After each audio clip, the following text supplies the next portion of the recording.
அண்மை செய்தி. தமிழர்களுக்கு எதிராக கருத்து தெரிவித்த மத்திய அமைச்சர் ஷோபா செய்தியாளர் சந்திப்பு நடத்தி மன்னிப்பு கோரினால் ஏற்கப்படுமா என்ற கேள்வி எழுந்திருக்கிறது. இது குறித்து தமிழக அரசு விளக்கமளிக்க சென்னை உயர்நீதிமன்றம் உத்தரவானது பிறப்பித்திருக்கிறது. அண்மை செய்தியாக பார்த்து வருகிறோம். தமிழர்களுக்கு எதிராக கருத்து தெரிவித்த மத்திய அமைச்சர் ஷோபா செய்தியாளர் சந்திப்பை நடத்தி மன்னிப்பு கோரினால் ஏற்கப்படுமா என தமிழக அரசு விளக்கம் அளிக்க சென்னை உயர்நீதிமன்றம் உத்தரவானது பிறப்பித்திருக்கிறது. அண்மை செய்தியாக பார்த்து வருகிறோம்.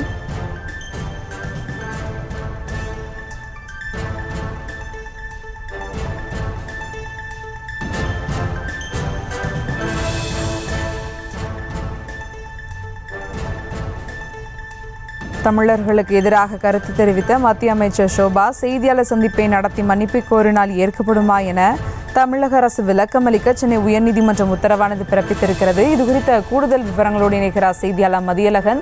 வணக்கம் மதியழகன், விவரங்கள். பெங்களூருவில் உள்ள ராமேஸ்வரம் கஃபேவில் நடந்த குண்டுவெடிப்பு சம்பவத்திற்கு தமிழகத்தை சேர்ந்த நபர்தான் காரணம் என மத்திய இணையமைச்சர் ஷோபா கரந்தலஜே பேசியது சர்ச்சையை ஏற்படுத்தியது.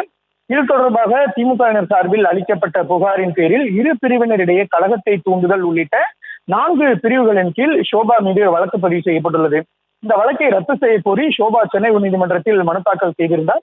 இந்த மனு நீதிபதி ஜி ஜெயச்சந்திரன் முன்பு இன்று விசாரணைக்கு வந்தது. அப்பொழுது மனுதாரர் தரப்பில் ஆஜரான வழக்கறிஞரை பொறுத்தவரை எந்த உள்நோக்கமும் இல்லாமல் வேறு இரு நிகழ்வுகளை சுட்டிக்காட்டி இந்த கருத்தை தெரிவித்ததாகவும், பெங்களூருவிலும் இது சம்பந்தமாக பதியப்பட்ட வழக்குக்கு கர்நாடகா உயர்நீதிமன்றம் தடை விதித்துள்ளதாகவும், தனது கருத்துக்கு ஷோபா எக்ஸ் வலைதளத்தில் மன்னிப்பு கோரியுள்ளதாகவும் தெரிவிக்கப்பட்டது. காவல்துறை தரப்பில் ஆஜரான தலைமை வழக்கறிஞர் பி எஸ் ராமன் மன்னிப்பு கோரும் விவகாரம் தொடர்பாக அரசின் கருத்தை அறிய வேண்டும் என தெரிவித்தார்.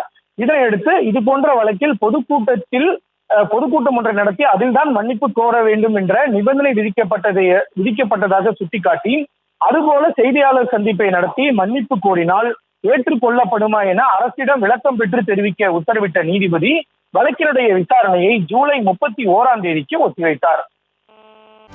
செய்திகளை உடனுக்குடனும் துல்லியமாகவும் தெரிந்து கொள்ள சப்ஸ்கிரைப் பண்ணுங்க.